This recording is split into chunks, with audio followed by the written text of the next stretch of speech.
Today, the Kinston Police Department said farewell to Chief of Police Alonzo Jaynes in a special way. The department held a retirement party at the Kinston Community Center.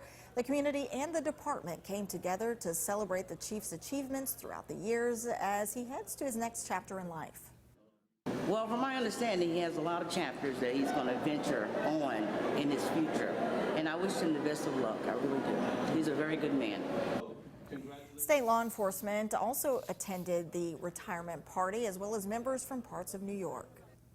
9 Your Side's Aaron Dean sat down with Chief Jaynes a few days ago to talk about his career in law enforcement and what's next. He joins us now in the studio with more. Aaron. Well, Shayla, the police chief tells me that he has a mix of emotions about retiring and saying goodbye to the community. He also tells me that he's proud of the work that the Kinston Police Department has done, and he's happy to see the community stronger.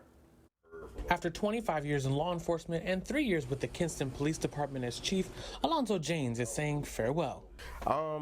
Mixed feelings, excited, a little anxious, a little nervous.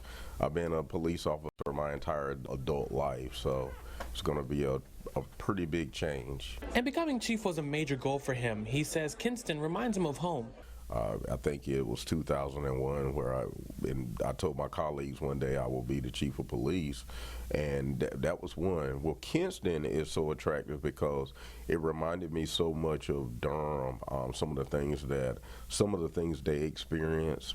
Like building a strong relationship with the community, which Jaynes is proud the department has done. One of the qualifications they asked for was someone who could build bridges, and when I came to Kinston 3 years ago, I do remember a need for that connection with the police and the community.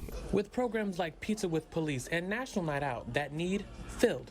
I think the community is empowered. I think the community feels like, hey, if there's crimes going on, we do have a voice. Another need, tackling issues of crime in the city. This is a business that isn't always pretty. We do things that we do the dirty work sometimes, and that does mean making this community safer. But he leaves the force proud of the department's growth.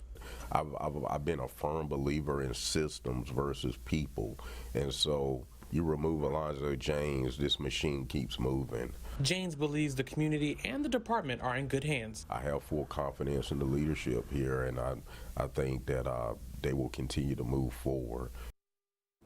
As for what's next, he tells me he has a passion for the health and well-being of first responders and law enforcement, and that he's heading back home to the Raleigh-Durham area to be with his family. In the studio, Aaron Dean, 9 Your Side.